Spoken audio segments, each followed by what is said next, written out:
નમસ્કાર દોસ્તો, તો એસટીઆઈની પ્રિલિમ્સ અને સીસીઈની જે મેઇન્સ છે એના માટેની આપણે જે આ સિરીઝ ચાલુ કરી છે, તો એ સિરીઝમાં હવે આપણે જે સબ્જેક્ટ જોવાનો છે એ સબ્જેક્ટ છે આપણી પાસે સાયન્સ એન્ડ ટેકનોલોજી.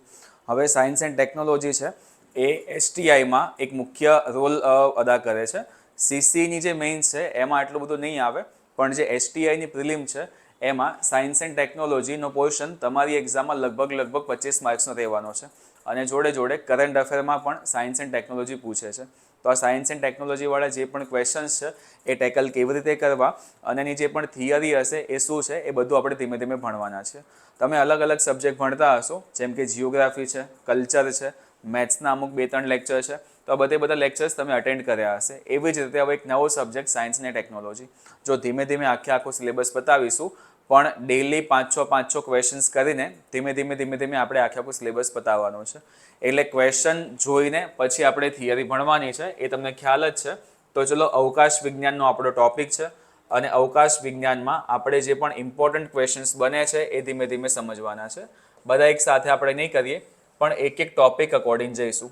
જેમ કે અવકાશ વિજ્ઞાન છે, તો અવકાશ વિજ્ઞાનમાં સૌથી બેઝિક ટોપિક એટલે કે અવકાશ એટલે શું.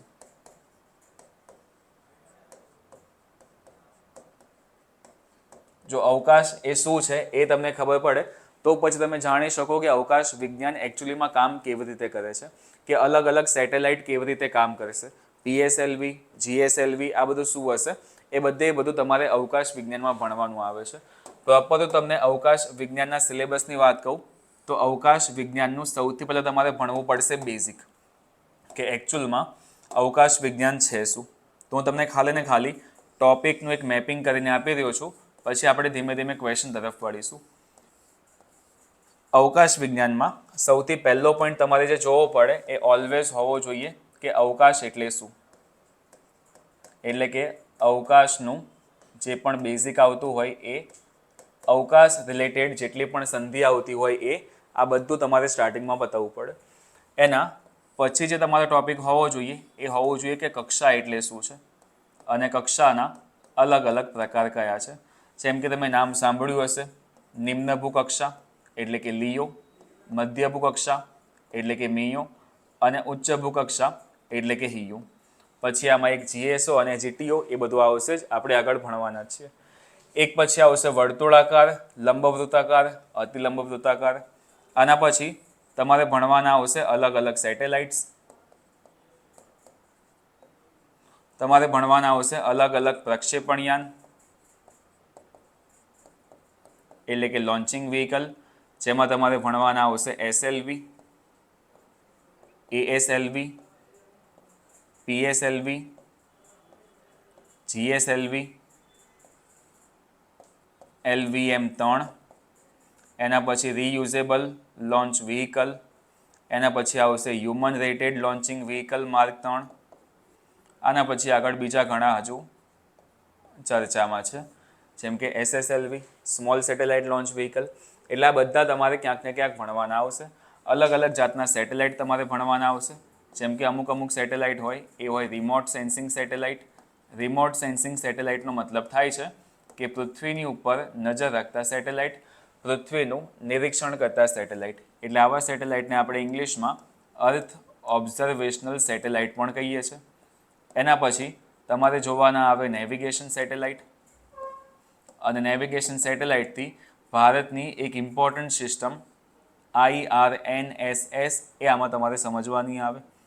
પછી આવે એ હોય ભારતના કોમ્યુનિકેશન સેટેલાઇટ, એટલે ગુજરાતીમાં કહું તો દૂરસંચાર ઉપગ્રહ. અને પછી તમારે ભણવાના આવે ભારતના જે ઇમ્પોર્ટન્ટ મિશન છે એ. હવે ઇમ્પોર્ટન્ટ મિશન્સમાં ઘણા બધા છે, જેમ કે પૂર્ણ થયેલા મિશનની વાત કરું તો સૌથી પહેલાં તમારે ભણવાનું આવશે ચંદ્રયાન 1, પછી આવશે ચંદ્રયાન 2, એના પછી આવશે ચંદ્રયાન 3, એના પછી એક આવશે મંગળયાન, એક આવશે આદિત્ય L1. આ બધા પૂર્ણ થયેલા મિશન. એના પછી એક આમાં એક્સપોસેટ બી લખી શકીએ. પણ જે મિશન બાકી છે એમાં આપણે આવી શકે છે શુક્રયાન, પછી એક આવી શકે છે ચંદ્રયાન 4, જેના વિશે હમણાં બહુ બધી ચર્ચાઓ થાય છે, કેમ કે બહુ મોટા પાયે બજેટ ગવર્મેન્ટે સ્પેસ માટે આપેલું છે. તો ચંદ્રયાન 4, ચંદ્રયાન 5 ઇન્ટરનેશનલ સ્પેસ સ્ટેશનની જેવું જ ભારતનું જે સ્પેસ સ્ટેશન હશે એ હશે ઇન્ડિયન સ્પેસ સ્ટેશન. તો આ બધી બાબત જે પણ આપણે પૂરી કરવાની છે, જે પણ મિશન આપણે પૂરા કરવાના છે, એના માટે પ્રોપર બજેટ મળી ગયું છે. એ આખું કરંટ અફેરનું વાત છે, પણ પહેલાં આપણે બેઝિક સમજીએ તો ખરી. તો આજે તમારે જે ટોપિક સમજવાનો છે એ ખાલી ને ખાલી છે અવકાશનું બેઝિક. અવકાશનું બેઝિક સમજી લેશો એટલે હવે આગળવાળો લેક્ચર આપણે જે જોઈશું એ કક્ષા ઉપર હશે. એના પછીવાળો જે પણ ટોપિક હશે એ લોન્ચિંગ વ્હીકલ હશે. એના પછી જે હશે એ સેટેલાઇટ હશે. અને પછી મિશન્સ હશે. એટલે આમ કરતાં અલગ અલગ લેક્ચર્સમાં આપણે આખું સ્પેસ બતાવવાના છીએ. પણ પહેલાં હું તમને ક્વેશ્ચન્સ બતાવીશ. ક્વેશ્ચન બતાવ્યા પછી ક્વેશ્ચનનો આન્સર કેવી રીતે આપવો એ હું તમને સમજાવીશ. એમાં તમારી આખી થિયરી આવી જશે. ડન. ચલો આપણે જઈએ પહેલા ક્વેશ્ચન ઉપર. પહેલો ક્વેશ્ચન આપણી પાસે છે ઇમ્પોર્ટન્ટ ક્વેશ્ચન, કે તમને આખું અવકાશ શું છે એ સમજાય છે.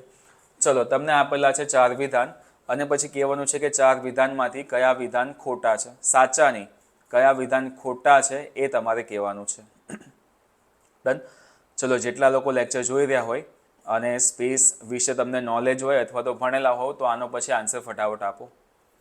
પહેલું વિધાન તમને કીધું છે કે આ રેખા મધ્યાવરણ અને ઉષ્માવરણની વચ્ચે આવેલી છે.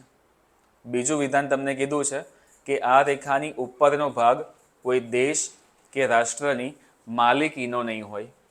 ત્રીજું વિધાન તમને કીધું છે કે કોઈ પણ ઉપગ્રહ મોટા ભાગે આ રેખાની ઉપર છોડવામાં આવે છે. અને ચોથું વિધાન તમને કીધું છે કે આ રેખા પૃથ્વીના સમુદ્ર સપાટીથી આશરે 62 માઇલ જેટલી દૂર છે. ચલો કરીએ સોલ્વ. તમારે ડિટેલમાં સમજવું પડશે કે એકચ્યુઅલમાં અવકાશ શું છે. જો કોઈ પણ ડાઉટ હોય તાત્કાલિક પૂછી લેજો, પણ પહેલાં સમજો કે અવકાશ એટલે શું.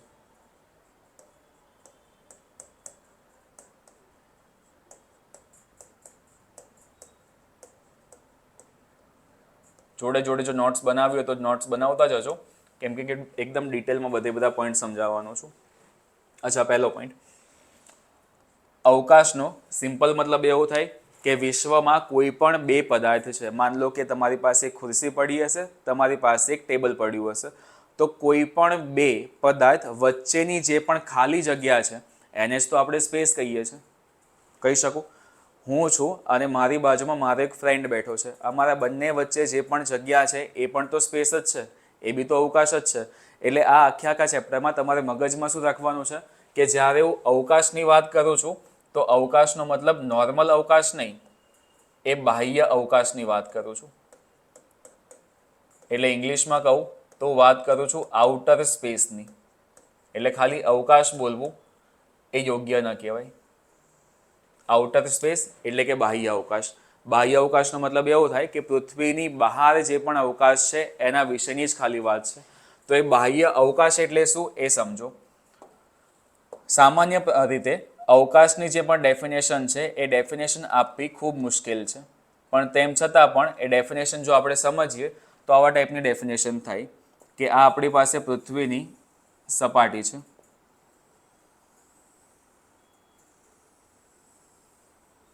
પૃથ્વીની સપાટી આ ડ્રો કરેલી છે, પણ તમે એવું સમજો કે આ પૃથ્વીની સમુદ્ર સપાટી છે.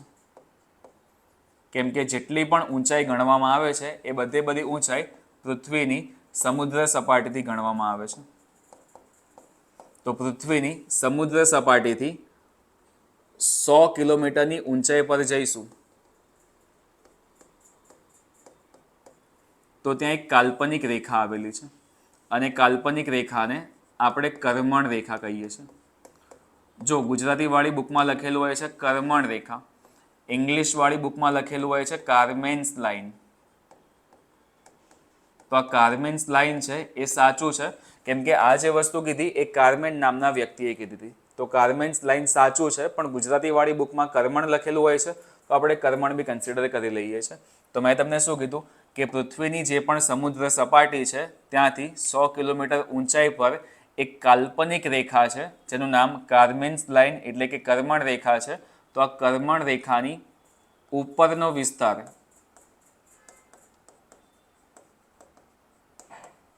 એને આપણે શું કહીશું? એને આપણે કહીશું અવકાશ. Simple definition. ડન. કે પૃથ્વીની સમુદ્ર સપાટીથી 100 કિલોમીટર ઊંચાઈ પર જઈએ છે તો એ 100 કિલોમીટર ઊંચાઈ પર આપણે એક કાલ્પનિક રેખા બનાવેલી છે. જેમ આપણે કહીએ છીએ કે પૃથ્વી પર અક્ષાંશ અને રેખાંશ છે, પણ એકચ્યુઅલમાં તો એ નથી, એ કાલ્પનિક છે. એ જ પ્રમાણે 100 કિલોમીટરની ઊંચાઈ પર એક કાલ્પનિક રેખા છે જેને આપણે કહીએ છીએ કાર્મેન્સ લાઇન, અને આ કાર્મેન્સ લાઇનની ઉપરવાળો જે પણ વિસ્તાર હશે એને આપણે ઓલવેઝ અવકાશ એટલે કે બાહ્ય અવકાશ કહીશું. હવે નેક્સ્ટ પોઈન્ટ, કે મેં તમને કીધું કે 100 કિલોમીટર, પણ આ 100 કિલોમીટરને જો હું માઇલમાં કન્વર્ટ કરું તો લગભગ 60 થી 62 માઇલ જેટલી ઊંચાઈ આ થાય છે. તો 100 કિલોમીટર કહું અથવા 60 થી 62 માઇલ કહું, બંને વસ્તુ સેમ છે. ડન. એના પછી વાળો પોઈન્ટ, કે આ ઉપરનો વિસ્તાર અવકાશ છે, તો આ અવકાશ કોનું છે? તો અવકાશ પર કોઈની માલિકી ન હોય. એટલે આપણે એવું કહી શકીએ કે 100 કિલોમીટરની ઉપરવાળો જે વિસ્તાર છે એમાં તો કોઈની માલિકી છે જ નહીં. કોઈ દેશ એ પ્રમાણે ન કહી શકે કે આ 100 કિલોમીટરનો આટલો વિસ્તાર છે ભારતનો છે, આટલો વિસ્તાર છે પાકિસ્તાનનો છે, કે આટલો વિસ્તાર છે અમેરિકાનો છે. એટલે સિમ્પલ પોઈન્ટ એવો થયો કે આ કર્મણ રેખાની ઉપરવાળો જે વિસ્તાર છે એ કોઈ દેશની માલિકીનો નથી. પણ આના પરથી એવું બી તો કહી શકીએ કે આની નીચેવાળો જે વિસ્તાર છે એ કોઈ દેશની માલિકીનો હોઈ શકે. કે આપણે આટલા વિસ્તારમાં કહી શકીએ કે આટલો જે આકાશવાળો ભાગ હતો એ પાકિસ્તાનનો છે, આટલો જે આકાશવાળો ભાગ હતો એ અમેરિકાનો છે, અને આટલો જે ભાગ હતો એ ભારતનો છે. તો જે પ્રમાણે કોઈ પણ દેશની સરહદ લાગતી હશે એ જ પ્રમાણે આકાશમાં પણ અલગ અલગ દેશની સરહદો લાગતી હશે. પણ એ સરહદ ક્યાં સુધી? ખાલી ને ખાલી 100 કિલોમીટર સુધી. આની ઉપર તમે જાઓ એટલે કોઈ દેશની માલિકી નહીં. અચ્છા, આનો મતલબ સિમ્પલ એવો થયો કે અવકાશમાં જો કોઈ દેશની માલિકી ન હોય તો કોઈ પણ વ્યક્તિ અવકાશમાં શોધ કે સંશોધન કરી શકે. કેમ કે અવકાશ તો કોઈનું છે જ નહીં. જો અવકાશ કોઈનું ન હોય તો પછી અવકાશમાં કોઈ પણ મિશન કરવા માટે, કોઈ પણ શોધ કે સંશોધન કરવા માટે કોઈની પરમિશન લેવાની જરૂર નથી. જો તમારી પાસે પૈસા છે, તમે આ વસ્તુ કરી શકો છો તો તમે કરો, કોઈ વાંધો નહીં. એટલે આ પોઈન્ટ ખાલી યાદ રાખજો. પહેલો પોઈન્ટ એવો છે કે પૃથ્વીની સમુદ્ર સપાટીથી 100 કિલોમીટર ઊંચાઈ પર જઈએ એટલે કે 60 થી 62 માઇલ જઈએ તો પછી ત્યાં એક કાલ્પનિક રેખા છે જેનું નામ છે કર્મણ રેખા અથવા તો કાર્મેન્સ લાઇન. એની ઉપરવાળો જે વિસ્તાર છે એ અવકાશ છે, અને નીચેવાળો જે વિસ્તાર છે એ કોઈ દેશની માલિકીનો હોઈ શકે, પણ અવકાશનો વિસ્તાર કોઈ પણ દેશની માલિકીનો ન હોય. એટલે કોઈ પણ વ્યક્તિ અવકાશમાં શોધ કે સંશોધન કરી શકે છે. કોઈ પણ દેશ કાં તો વ્યક્તિની પરમિશન લેવાની એમાં જરૂર છે નહીં. એટલે આનો મતલબ સિમ્પલ એમ પણ કહી શકાય કે જો કોઈ વ્યક્તિને સેટેલાઇટ લોન્ચ કરવા હોય, જો કોઈ વ્યક્તિને અવકાશમાં શોધ કે સંશોધન કરવું હોય તો પછી ઓલવેઝ ક્યાં કરવું પડશે? અવકાશમાં જ કરવું પડશે. એટલે અહીંયા લખી નાખું છું સાઈડમાં, કેમ કે અહીંયા બહુ ભેગું થઈ જશે બધું, કે અવકાશમાં શોધ સંશોધન માટેના ઉપગ્રહો એટલે કે સેટેલાઇટ હંમેશા ક્યાં છોડવા પડશે? 100 કિલોમીટરની ઉપર જ છોડવા પડશે. રીઝન શું? કેમ કે 100 કિલોમીટરની નીચે તો એ કોઈ દેશની જગ્યા હશે. આપણે કોઈ દેશની જગ્યામાં સેટેલાઇટ લોન્ચ ના કરી શકીએ. એ દેશ એ સેટેલાઇટને તોડી શકે છે, કેમ કે એમની સેફટી માટે જોખમ આવી જાય કે કદાચ આ જાસૂસી માટેનો સેટેલાઇટ હશે તો એ જ રીઝનથી કોઈ પણ સેટેલાઇટ લોન્ચ કરવો હોય તો ઓલવેઝ 100 કિલોમીટરની ઉપર આપણે લોન્ચ કરીશું. આ પોઈન્ટ બી ક્લિયર. એટલે કર્મણ રેખા પતી, દેશની માલિકી છે કે નહીં એ પત્યું, શોધ કે સંશોધન ક્યાં થાય એ પત્યું, આ કિલોમીટર પત્યા. હવે સમજો કે મેં તમને બતાવ્યું કે આપણી પાસે કર્મણ રેખા છે. એટલે ફોર એન એક્ઝામ્પલ એવું સમજો કે આ આપણી પાસે કર્મણ રેખા છે.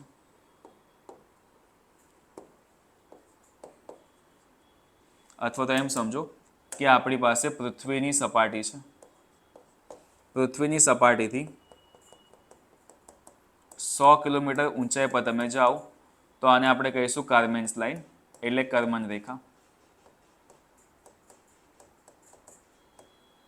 તો આ જે રેખા છે એ પૃથ્વીના કયા બે આવરણની વચ્ચે આવેલી છે? તો સિમ્પલ આન્સર છે કે આ જે રેખા છે એ પૃથ્વીના મધ્યાવરણ અને ઉષ્માવરણની વચ્ચે આવેલી છે. સિમ્પલ. આ જે કર્મણ રેખા છે એ પૃથ્વીના મધ્યાવરણ અને ઉષ્માવરણની વચ્ચે આવેલી છે. એટલે બધું ભેગું ના થાય આના માટે આ લાઈન હું સાઈડમાં લખી નાખું છું, કેમ કે મે બી કદાચ તમે નોટ્સ બનાવતા હશો તો બધું ભેગું થઈ જશે તો કન્ફ્યુઝ થશો. એટલે અહીંયા હું સાઈડમાં લખી નાખું છું કે આ જે કાર્મેન્સ લાઈન હતી આ પૃથ્વીના ઉષ્માવરણ અને મધ્યાવરણ એટલે ઇંગ્લિશમાં કહું તો મેસોસ્ફિયર અને થર્મોસ્ફિયરની વચ્ચે આવેલી છે. ડન. તો આ થઈ ગયું તમારું અવકાશનું બેઝિક. પણ આજે મેં તમને ડેફિનેશન કીધી કે ભાઈ આને આપણે અવકાશ કહીશું તો આ વ્યાખ્યા એકચ્યુઅલીમાં આપી કોને? તો પૃથ્વી પર રહીને અવકાશના માનાંકો નક્કી કરતી એક સંસ્થા.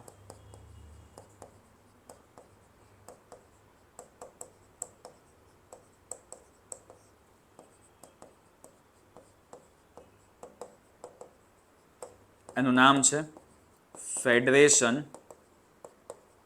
ઓફ એરોનોટિક્સ, અથવા તો આનું જ એક બીજું નામ છે the world air sport federation.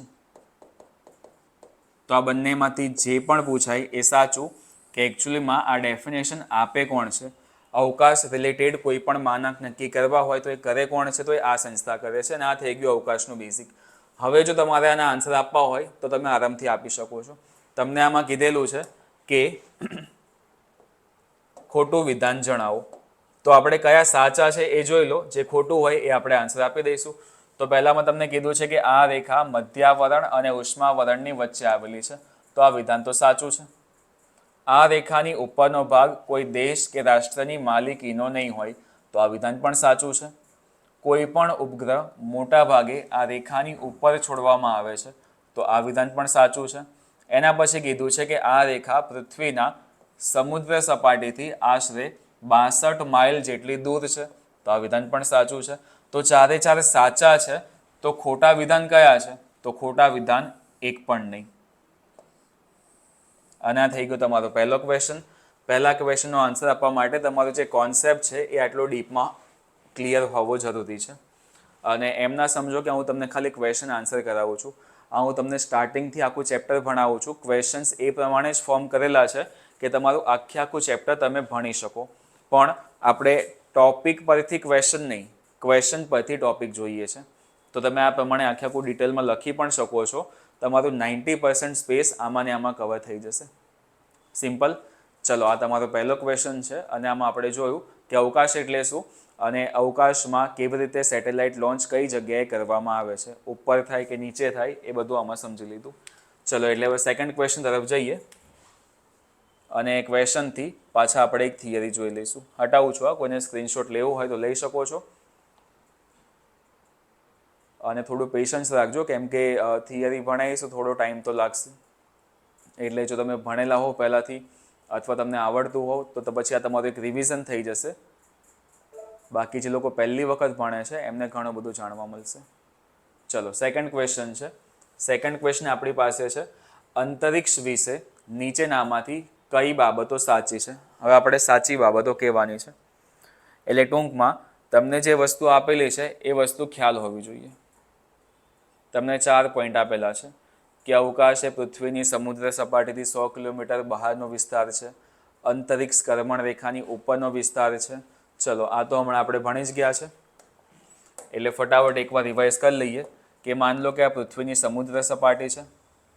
પૃથ્વીની સમુદ્ર સપાટીથી આપણે 100 કિલોમીટરની ઊંચાઈ પર જઈશું તો અહીંયા આવશે કર્મણ રેખા. એટલે કે કાર્મેન્સ લાઇન, અને આની આગળ જો આપણે જઈએ તો પછી બધું શું આવશે? બાહ્ય અવકાશ આવશે. તો ચલો આ બે પોઈન્ટ તો આપણામાં ક્લિયર થઈ જાય કે અવકાશ એ પૃથ્વીની સમુદ્ર સપાટીથી 100 કિલોમીટરની બહાર આવેલો વિસ્તાર છે. પહેલું વિધાન સાચું છે. ડન. આના પછી તમને કીધું છે કે અંતરિક્ષ કર્મણ રેખાની ઉપર આવેલો વિસ્તાર છે. બીજું વિધાન પણ સાચું છે. ડન. હવે સમજો, તમને ખાલી એટલું ખબર પડી કે પહેલું અને બીજું સાચું છે, તો પછી તમે ઓપ્શન બી અને ઓપ્શન ડી તો એલિમિનેટ કરી જ શકો છો ને, કેમ કે બંનેમાં તો બે છે જ નહીં. વધે આપણી પાસે એ અને સી. તો એના માટે તમને આ ત્રીજું વિધાન અને ચોથું વિધાન આ બેમાંથી કોઈ એક બી જો સાચું દેખાઈ જાય તો તમારો ઓપ્શન સી આવી જાય. પણ આ બે વસ્તુ હજુ તમે ભણ્યા છો નહીં. તો સમજો કે આપણી પાસે જે ખગોળશાસ્ત્રી છે એ ખગોળશાસ્ત્રીઓના અનુસાર જે અંતરિક્ષ છે એ પૃથ્વીના વાયુમંડળની સમાપ્તિ બાદ શરૂ થતો ત્રિપરિમાણીય વિસ્તાર છે. તો એક તો ડેફિનેશન જે આપી એ ડેફિનેશન આપી the world air sport federation દ્વારા. આના પછી જે આપણી પાસે ખગોળશાસ્ત્રી હતા એ લોકોએ ડેફિનેશન શું આપી હતી? એ વિધાન સાચું જ છે. ડેફિનેશન કંઈક આવી હતી કે અંતરિક્ષ એટલે પૃથ્વીના વાયુમંડળ બાદ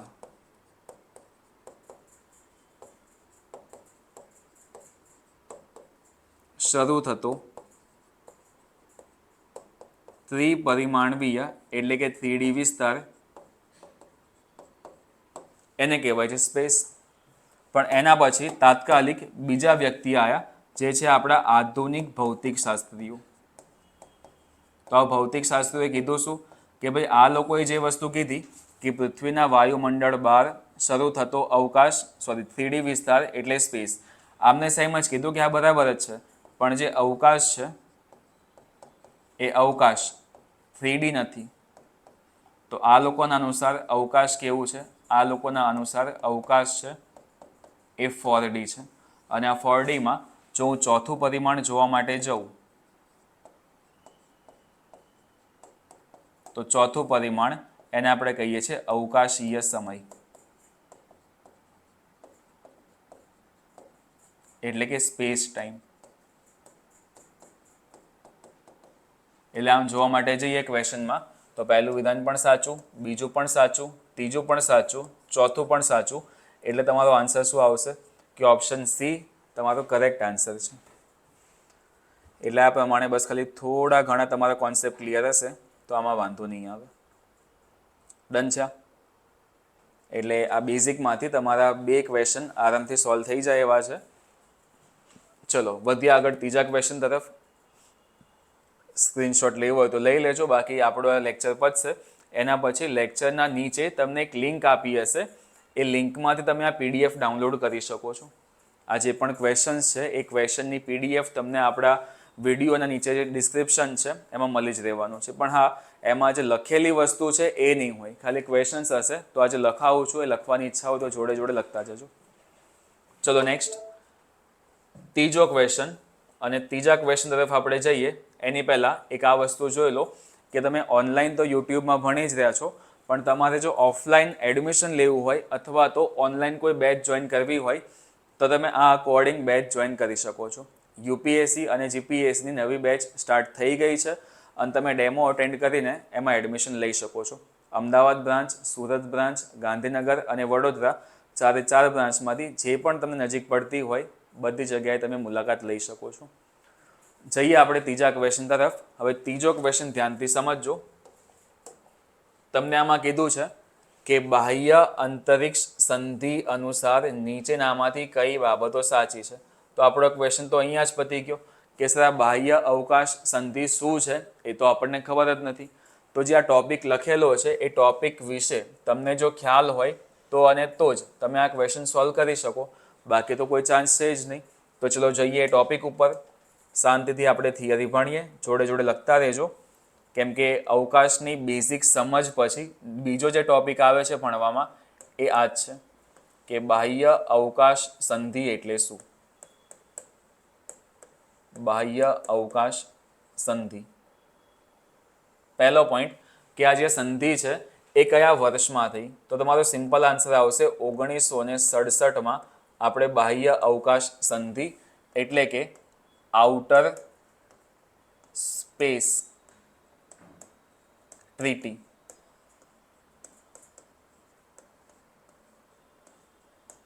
1967 કરેલી છે. ડન. હવે આ સંધિ શું છે એ સમજો કે આપણને એ તો ખબર પડી ગઈ કે અવકાશ શું છે. અવકાશ ઉપર કોઈની માલિકી છે નહીં, એટલે અવકાશ ઉપર કોઈ પણ વ્યક્તિ, કોઈ પણ દેશ, કોઈ પણ રાષ્ટ્ર, કોઈ પણ વ્યક્તિ હશે, એ કોઈ પણ સંગઠન બી હશે તો બીજું એની પાસે પૈસા હશે, એના પાસે તાકાત હશે, નોલેજ હશે તો અવકાશમાં એ સંશોધન કરી શકે છે.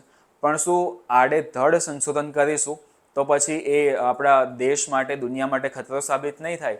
તો અમુક લિમિટેશન્સ છે કે ભાઈ તમે જો એકચ્યુઅલમાં જો કોઈ અવકાશમાં સંશોધન કરવા જતું હોય તો આટલી બાબતોનું ખાલી ધ્યાન રાખજો. તો એ જે બાબતો છે એ બાબતો આપણે આ બાહ્ય અવકાશ સંધિમાં બતાવેલી છે. તો આ બાબતોમાં અમુક બાબતો હું લખાવું છું. ડિટેલમાં બધી બાબતો નહીં લખાઈ શકું, પણ એટલી તો થઈ જશે કે તમારા કોઈ પણ ક્વેશ્ચન સોલ્વ થઈ જશે. આ જે મુદ્દાઓ છે એ મુદ્દામાં સૌથી પહેલો મુદ્દો એવો છે, શોર્ટમાં જ લખાવું છું કેમ કે એકચ્યુઅલ સંધિમાં તો બહુ ડિટેલમાં લખેલું છે બધું, તો ખાલી શોર્ટમાં સમજો. તો પહેલો મુદ્દો એવો છે કે અવકાશનો ઉપયોગ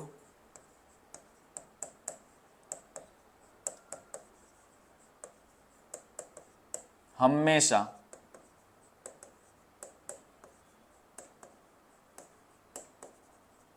માનવ હિત માટે થવો જોઈએ.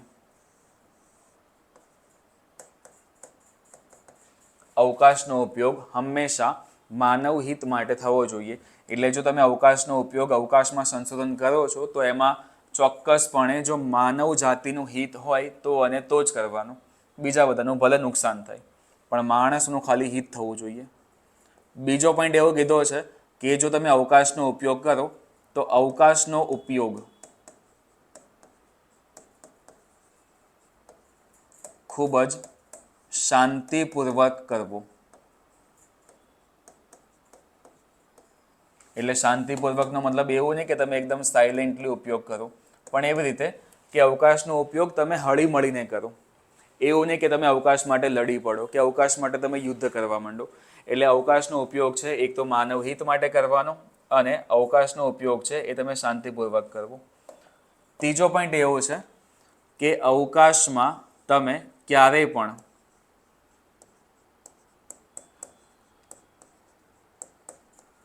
પરમાણુ હથિયાર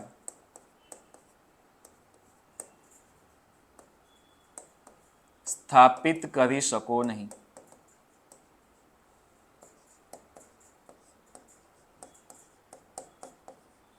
એટલે જો તમે અવકાશમાં સૈન્ય બનાવવા માંગતા હો તો પણ અવકાશમાં એટલીસ્ટ પરમાણુ હથિયાર સ્થાપિત કરવા જોઈએ નહીં. જો આ સંધિ છે, કદાચ તમે આ વસ્તુ પહેલી વખત વાંચતા હશો તો તમને ઘણા બધા અપવાદ દેખાશે પણ ખરી કે સર આ જેટલા પોઈન્ટ લખેલા છે આ પોઈન્ટમાંથી કોઈ પણ પોઈન્ટનો અમલ થતો નથી.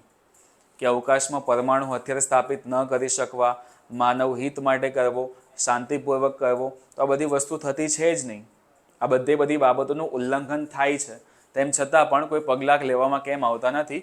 તો એ હમણાં તમારે વિચારવાનો વિષય નથી. તમારે જો એના વિશે જાણવું હોય તો કમેન્ટ કરી દેજો, હું તમને ડિટેલમાં નેક્સ્ટ લેક્ચરમાં સમજાવી દઈશ. બાકી ન જાણવું હોય તો કોઈ વાંધો નથી.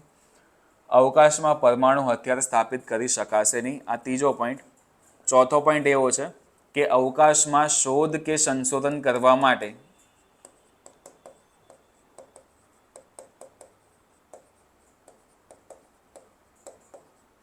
કોની પરમિશન લેવાની? કોઈની નહીં. તો અવકાશમાં શોધ કે સંશોધન કરવા માટે કોઈની પરવાનગી લેવાની જરૂર નથી.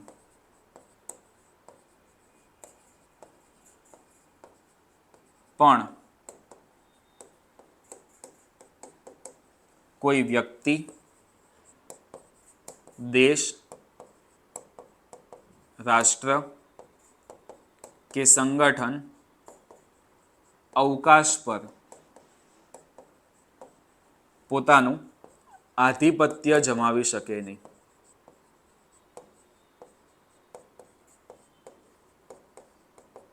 મતલબ સિમ્પલ મતલબ એવો થયો કે તમે અવકાશમાં સંશોધન કરવા માંગો છો, કોઈ વાંધો નહીં, તમે સંશોધન કરો, પણ તમે આ સંશોધન કરતાં કરતાં પૃથ્વીમાંથી ટેલિસ્કોપમાં જોતા જોતા અથવા તો અવકાશમાં કોઈ સેટેલાઇટ મૂક્યો અને તમને દૂરથી એક બીજો એક ગ્રહ જોવા મળ્યો, તો પછી એવું નહીં કહેવાનું કે આ ગ્રહ તો હવે શૈલેષ નામનો હશે. આ વસ્તુ પોસિબલ છે જ નહીં. તમે એવું ના કહી શકો કે આ ગ્રહ મારો કેમ કે મેં પહેલાં જોયો. તો આ કંઈ છોકરાઓવાળી રમત નથી કે જે પહેલાં જોવે એનું. એટલે પોઈન્ટ કીધેલો છે કે અવકાશમાં તમે શોધ કે સંશોધન કરો એ સમગ્ર માનવ માટે હાનિકારક ન હોવું જોઈએ, પણ તમે ક્યારે પણ એના ઉપર આધિપત્ય જમાવી શકો નહીં. તો તમારા માઇન્ડમાં તાત્કાલિક એક ક્વેશ્ચન થશે કે સર લોકો ચંદ્ર ઉપર જમીન તો પરચેસ કરે છે, ચંદ્ર ઉપર જમીન તો ખરીદે છે. તો હું તમને કહું છું એ પ્રમાણે જ કે આ જે પણ સંધિમાં મુદ્દાઓ લખેલા છે આ મુદ્દાઓના ઉલ્લંઘન થઈ રહ્યા છે. પણ એ આખી અલગ વસ્તુ છે. આ ચોથો પોઈન્ટ. પાંચમો પોઈન્ટ એવો છે, અને આ થોડો ઇમ્પોર્ટન્ટ છે, કે જો કોઈ દેશ કે વ્યક્તિ અવકાશમાં સમાનવ અભિયાન કરે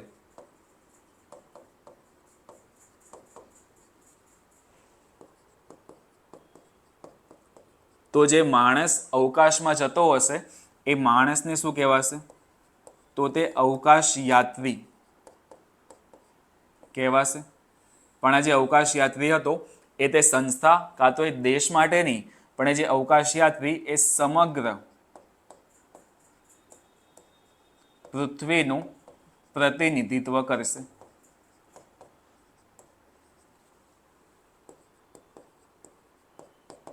પણ જો કોઈ ખામી સર્જાઈ અને દુર્ઘટના થઈ તો તેની સંપૂર્ણ જવાબદારી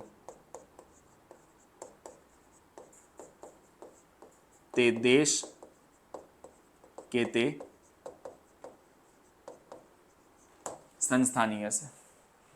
એટલે સમજો આ શું કહેવા માંગે છે કે માનો કે કલ્પના ચાવલા 2003માં એમના એક રોકેટમાં અવકાશમાં ગયા. એમની જોડે ટોટલ 6 લોકો હતા. ટોટલ 7 લોકો કોલંબિયા નામના સ્પેસ સેટેલાઇટમાં બેસીને યાનમાં બેસીને અવકાશમાં ગયા હતા. એમનું આ બીજું મિશન હતું. પહેલું મિશન તો એમને બતાવીને આવી જ ચૂકેલા એઝ અ મિશન કમાન્ડર. પણ બીજા મિશનમાં એમને અવકાશમાં ગયા. અવકાશમાં જઈને રિસર્ચ તો કરી કાઢ્યું, પણ આપણે શું કહીશું, નાસાએ એવું કીધું કે ભાઈ નાસા તરફથી ગયા છે, પણ એકચ્યુઅલમાં સંધિ અનુસાર જોવા માટે જઈએ તો એનો મતલબ એવો થાય કે જે પણ અવકાશ યાત્રી અવકાશમાં ગયા હતા એ બધા પૃથ્વી તરફથી ગયા હતા કે ભાઈ અમે પૃથ્વીને રિપ્રેઝેન્ટ કરીએ છીએ. પણ જ્યારે એ લોકો રિટર્ન આવતા હતા એટલે એમનું જે યાન છે એ યાન સળગીને તૂટી ગયું હતું, અને એમાં જેટલા પણ લોકો એ મિશનમાં હતા એ બધા લોકોની ડેથ થઈ હતી. તો પછી લોકોની ડેથ થઈ છે તો એની જવાબદારી પછી કોની? એની જવાબદારી અમેરિકાની અથવા તો એમની સંસ્થા એટલે કે નાસાની. એટલે સિમ્પલી વસ્તુ છે કે જો જશે તો એ સમગ્ર પૃથ્વી તરફથી જશે, પણ જો કોઈ દુર્ઘટના ઘટાઈ તો જવાબદારી પછી સંસ્થા કાં તો દેશની. સિમ્પલ પોઈન્ટ છે, સમજાઈ જાય એવો છે.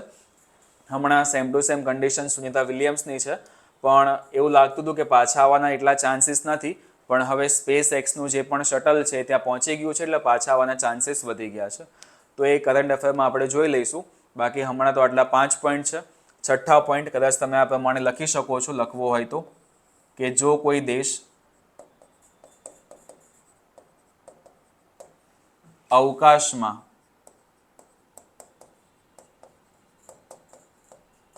સંશોધન કરે છે તો તે દરમિયાન જો કોઈ બીજા દેશને કે વ્યક્તિને હાનિ પહોંચે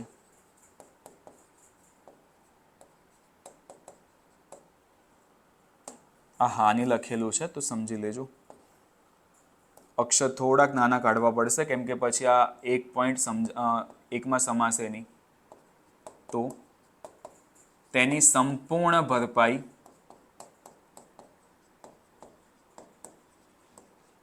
તે દેશ કે તે સંસ્થા કરીશ.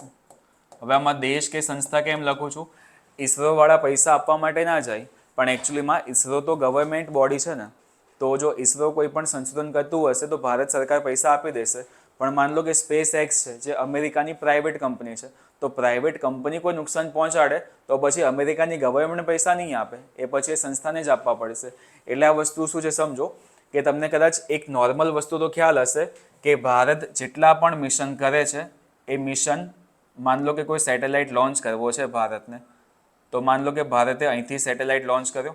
હવે સેટેલાઇટ લોન્ચ કરતાની સાથે જ અહીંથી આગળ ઉડશે, પણ આ શ્રીલંકા છે, આગળ બીજા ઘણા બધા કન્ટ્રીઝ આવે જ છે, તો આમનો જો કોઈ કાટમાળ હોય, જો કોઈ ભાગ હોય એ બીજા ઓસ્ટ્રેલિયામાં કાં તો પછી ઇન્ડોનેશિયામાં જો પડી જાય અને એમના દેશમાં જો કોઈ નુકસાન થાય તો પછી એ પૈસા કોણ ચૂકવશે? એ પૈસા દેશ ચૂકવશે, એટલે કે ભારત ચૂકવશે અથવા તો જે પ્રાઇવેટ સંસ્થા હશે એ ચૂકવશે. સિમ્પલ છે. માન લો કે કોઈ મિશન લોન્ચ કર્યું હોય અને મિશનનો કોઈ પણ એવો ભાગ છે એ તમારા ઘર ઉપર આવીને પડી ગયો અને તમારું ઘર તૂટી ગયું, તો પછી એવું નહીં કે ભાઈ આ તો ભૂલથી પડી ગયું હતું, કે હવા એ બાજુ હતી તો એ બાજુ આવીને પડી ગયું. પડી ગયું એ ઇમ્પોર્ટન્ટ છે, તમને લોકોને પૈસા મળશે, પણ ચૂકવશે કોણ? જે દેશનું મિશન હશે એ દેશ ચૂકવશે. એટલે આટલા 6 પોઈન્ટ છે, બાકીના ઘણા બધા છે પણ આટલા પોઈન્ટ બહુ થઈ ગયા. એટલે આટલા પોઈન્ટમાંથી તમારે આન્સર આપવાનો છે કે તમારું કયું વિધાન સાચું છે અને કયું વિધાન ખોટું છે. તો બાહ્ય અંતરિક્ષ સંધિ અનુસાર નીચેનામાંથી કઈ બાબતો સાચી છે? તો અવકાશનો ઉપયોગ હંમેશા માનવ હિત માટે કરવો જોઈએ. સાચું.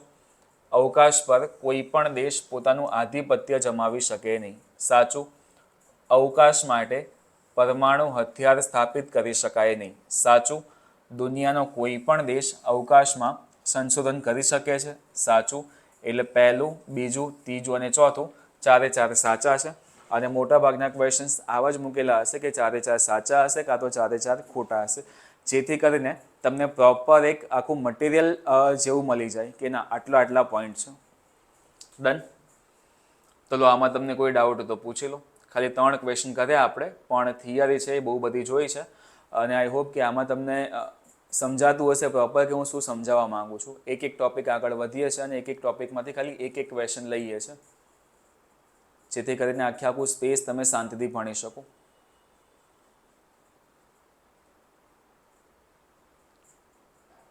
ડન. તો આ જેટલી પણ વસ્તુઓ છે આ બધી વસ્તુઓનું ઉલ્લંઘન તો થઈ જ રહ્યું છે. કે પહેલાં કીધું કે અવકાશનો ઉપયોગ હંમેશા માનવ હિત માટે કરવો જોઈએ, પણ એક ટર્મિનોલોજી છે અવકાશીય કચરો, કદાચ તમે નામ સાંભળ્યું હોય તો અવકાશમાં કચરો એટલો બધો વધી ગયો છે કે આગળ જતાં ધીમે ધીમે માણસ માટે હિત નહીં અહિત સાબિત થશે. કે ધીમે કચરો એટલો બધો વધી જશે કે અવકાશમાં તમે જોશો તો પણ કચરો તમને ચોખ્ખો દેખાશે. તો એ કચરો ઓછો થાય એના માટેના પ્રયાસો ઘણા બધા દેશ અને સંગઠનો હમણાં કરી જ રહ્યા છે, પણ એમાં માનવનું હિત તો નથી જ. અવકાશનો ઉપયોગ શાંતિપૂર્વક કરવો, તો શાંતિપૂર્વક હમણાં થઈ બી નથી રહ્યો, કેમ કે અમેરિકાએ એક વસ્તુ કીધી છે કે અમે અવકાશમાં આર્મીને સ્થાપન કરીશું. એટલે અમેરિકા અવકાશમાં સ્પેસ આર્મી બનાવવા જઈ રહી છે. હવે કોઈ પણ દેશ જો આર્મી બનાવે એ પણ સ્પેસમાં, તો પછી એ શાંતિપૂર્વક તો આગળ નહીં જ વધે. કોઈ પણ વ્યક્તિ આર્મી બનાવે તો આધિપત્ય જમાવવા માટે વધશે. એમ નામ તો આર્મી બનાવીને કોઈ ફાયદો છે નહીં. તો પછી આ જે વસ્તુ છે કે આધિપત્ય જમાવી શકે નહીં, આનું બી તો ઉલ્લંઘન આગળ જતાં થવાનું જ છે. અને એમ બી આપણે ચંદ્ર પર જમીન તો પરચેસ કરીએ જ છે, એટલે આનું ઉલ્લંઘન થાય જ છે. પરમાણુ હથિયાર સ્થાપિત કરવા જોઈએ નહીં, તો ઇલોન મસ્કે તમને કીધેલું જ છે કે હું તો મંગળ ઉપર પરમાણુ બોમ્બ ફોડીશ, કે મંગળના વાતાવરણમાં ચેન્જીસ આવે એવા કંઈક ને કંઈક પ્રયાસો કરીશ. તો એ વ્યક્તિ તો આ બધું કરવા જઈ જ રહ્યો છે. એટલે આ સંધિ છે, કોઈ કરાર નથી. જો આના ઉલ્લંઘન થાય તો આના પર લીગલ એક્શન્સ ના હોય. જો કોઈ કરાર હોત તો પછી લીગલ એક્શન્સ થઈ શકે, પણ આ સંધિ છે એટલે ખાલી તમારે બધું યાદ રાખવાનું છે. એટલે આ 4 ક્વેશ્ચન તમારે થઈ ગયા. ચલો આપણે આગળના ક્વેશ્ચન તરફ. એટલે ચોથો ક્વેશ્ચન, અને ચોથો ક્વેશ્ચન છે કે નિયમિત વર્તુળમય ગતિ કરતા પદાર્થની બાબતમાં કયા વિધાન સત્ય છે? તો ચલો આપણે ખાલી એક છેલ્લો ક્વેશ્ચન સમજી લઈએ અને પછી આગળના જેટલા પણ ક્વેશ્ચન છે એ આપણે શાંતિથી નેક્સ્ટ લેક્ચરમાં સમજીશું. તમને એવું કીધું છે કે નિયમિત વર્તુળમય ગતિ કરતા પદાર્થની બાબતમાં કયા વિધાન સત્ય છે? તમને એવું થશે કે સ્પેસમાં ગતિ ક્યાંથી આવી ગયું? તો ઇમ્પોર્ટન્ટ વસ્તુ છે. કેમ કે ટૂંકમાં જો આવા ટાઈપની વસ્તુ હશે કે ભાઈ સૌથી વચ્ચોવચ હશે આપણી પૃથ્વી, માન લો કે આપણી પાસે આ પૃથ્વી છે અને પૃથ્વીની આજુબાજુમાં ભ્રમણ કક્ષા બનાવીને ગતિ કોણ કરતું હશે? પૃથ્વીની આજુબાજુમાં ભ્રમણ કક્ષા બનાવીને કોઈ પણ ઉપગ્રહ છે એ ગતિ કરશે. ડન. એટલે આની જે કક્ષાઓ છે એ કક્ષાઓ અલગ અલગ ટાઈપની હોઈ શકે. વર્તુળમય હોઈ શકે, લંબ વર્તુળમય હોઈ શકે, અતિ લંબ વર્તુળમય પણ હોઈ શકે. પણ આપણે નેક્સ્ટ લેક્ચરમાં સમજીશું. તમે હમણાં ખાલી આ સમજો કે નિયમિત વર્તુળમય ગતિનો મતલબ શું થાય. એટલે હું તમને ધ્યાનથી એક વસ્તુ સમજાવું છું. એ સમજો કે નાનપણમાં તમે એક એક્સપેરિમેન્ટ તો કર્યો હશે કે તમે વચ્ચે ઊભા છો અને તમે એક દોરી ઉપર એક પથ્થર બાંધ્યો. તો માન લો કે આ જે લાઈન છે, આ લાઈન એ દોરી છે કે તમે દોરી ઉપર પથ્થર બાંધેલો છે અને આ પથ્થરને તમે ગોળ ગોળ ફરાવી રહ્યા છો. તો આ પથ્થર છે એ કંઈક આ પ્રમાણે ગોળ ગોળ ફરશે.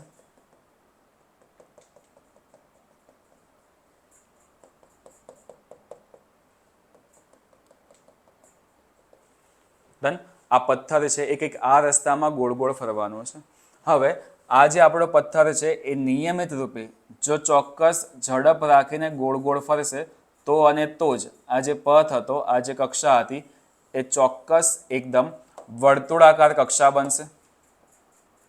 જો એની સ્પીડ છે એ થોડી ઘણી પણ જો આપણે ઓછી કરી કાઢીએ તો પછી આ વર્તુળાકાર બની જ ના શકે.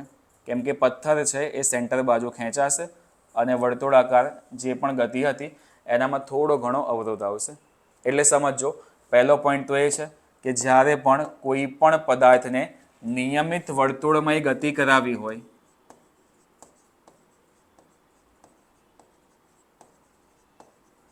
નિયમિત વર્તુળમય ગતિનો મતલબ એવો થાય છે કે એક ચોક્કસ કક્ષામાં ગોળ ગોળ જ ફરે. તો આનો જે પણ વેગ છે, આ વેગ કેવો હોવો જોઈએ? અચળ હોવો જોઈએ. અચળનો મતલબ એવો થાય કે વેગ ઓલવેઝ સમાન હોવો જોઈએ, બદલાવો જોઈએ નહીં. તમે વેગ ઇઝ ઇક્વલ ટુ ઝડપ સમજી શકો છો, પણ ઝડપ અદિશ રાશિ છે, વેગ સદિશ રાશિ છે. તો અદિશ સદિશમાં હમણાં આપણે નથી જવું, પણ તમને આટલું સમજાવવા માંગુ છું કે માન લો કે આ પથ્થર છે, આ પથ્થરની ઝડપ આ પોઈન્ટ પર 10 કિલોમીટર પ્રતિ કલાક છે. તો આ પથ્થર જ્યારે આ પોઈન્ટ ઉપર આવશે ને ત્યારે પણ એનો વેગ 10 કિલોમીટર પ્રતિ કલાક જ હશે. આ પોઈન્ટ ઉપર આવશે ને ત્યારે પણ એનો વેગ 10 કિલોમીટર પ્રતિ કલાક જ હશે. તો અને તો જ એ ચોક્કસ એક આ વર્તુળમય રેખામાં ગતિ કરી શકે. સિમ્પલ પોઈન્ટ આ. પણ જે બીજી લાઈન તમને કીધી છે કે નિયમિત વર્તુળમય ગતિ કરતા પદાર્થના વેગની દિશા દરેક બિંદુએ સમાન હોય છે. તો સમજજો, આ પથ્થર જ્યારે અહીંયા હતો ત્યારે એનો વેગ છે 10 કિલોમીટર પ્રતિ કલાક. પણ આ વેગની દિશા કઈ છે? કે આ વેગની દિશા છે કે પથ્થર જો આ પ્રમાણે ગોળ ગોળ ફરી રહ્યો છે તો આ પથ્થર અહીંથી બહારની બાજુમાં જવાની ટ્રાય કરશે, એટલે સીધે સીધો બહાર ફેંકાવાની ટ્રાય કરશે. પણ આ તો આ દોરી બાંધેલી છે એના કારણે એ ફરી પાછો એ કક્ષામાં આવી જાય છે. સેમ એઝ માન લો કે અહીંયા આપણે આ દોરી બાંધેલી છે અને પથ્થર આપણો હમણાં અહીંયા છે. તો આ જે પથ્થર છે એની ઝડપ તો 10 કિલોમીટર પ્રતિ કલાક છે જ, પણ આ પથ્થર છે એ આ દિશામાંથી બહારની દિશામાં ફેંકાવાની ટ્રાય કરશે. ડન. એટલે અહીંયા હશે તો દિશા આ સાઈડ, અહીંયા હશે તો દિશા આ સાઈડ, અને જો એ આ પોઈન્ટ ઉપર હશે તો પછીની દિશા આની થઈ જાય. પણ આ તો દોરી બાંધેલી છે એના કારણે આની દિશા છે એ ચેન્જ નથી થતી. બાકી એકચ્યુઅલમાં વેગની જે દિશા છે એ આ પ્રમાણે છે. ડન. માન લો કે પથ્થર અહીંયા પહોંચશે તો સ્પીડ તો કોન્સ્ટન્ટ હશે 10 કિલોમીટર પ્રતિ કલાક, વેલોસિટી કોન્સ્ટન્ટ હશે, પણ આ પોઈન્ટ ઉપર આ સાઈડ દિશા થઈ જશે. આ પોઈન્ટ ઉપર વેગ તો કોન્સ્ટન્ટ હશે, વેલોસિટી કોન્સ્ટન્ટ છે, પણ દિશા થઈ જશે. એટલે લખીને આપેલું છે કે નિયમિત વર્તુળની ગતિ કરતા પદાર્થનો વેગનું મૂલ્ય દરેક બિંદુએ સમાન હોય છે. તો મતલબ આ જે વિધાન છે એ આપણું સાચું છે, પણ અહીંયા લખેલું છે કે નિયમિત વર્તુળમય ગતિ કરતા પદાર્થના વેગની દિશા દરેક બિંદુએ સમાન હોય છે. તો આ વિધાન ખોટું છે, કેમ કે સમાનના બદલે શું હોવું જોઈએ? અહીંયા અસમાન હોય છે.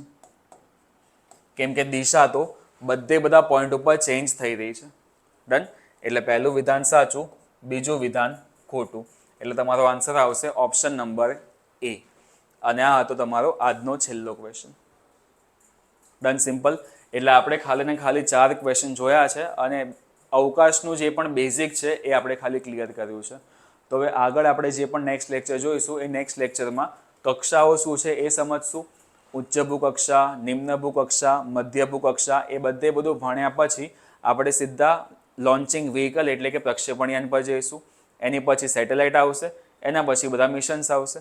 ધીમે ધીમે આપણે સ્પેસ પતાવી કાઢીશું. ક્લિયર? તો ચલો આજનો આ જે લેક્ચર છે એ અહીંયા સુધી રાખીએ. અને જો તમે કોઈ પણ ઓનલાઈન કોર્સ પરચેસ કરવા માંગતા હો તો DICSની જે પણ એપ્લિકેશન છે એમાં તમે જો આ કોડ લગાવશો તો કોઈ પણ કોર્સ ઉપર તમને 15% ડિસ્કાઉન્ટ મળી જશે. ક્લિયર? અને જો તમે DICS સાથે જોડાવા માંગતા હો તો તમે યુટ્યુબ, ટેલિગ્રામ, ઇન્સ્ટાગ્રામ, પ્લે સ્ટોરમાંથી એપ્લિકેશન ડાઉનલોડ કરી શકો છો, ફેસબુક સાથે જોડાઈ શકો છો. અને જો વધુ જાણકારી મેળવવી હોય તો આ નંબર તમને આપેલો જ છે, આમાં તમે કોલ કરી શકો છો. ડન. તો ચલો આજના માટે આપણે આટલું રાખીએ છીએ. નેક્સ્ટ લેક્ચરમાં આનાથી આગળ વધીશું. Thank you class. ભણતા રહેજો.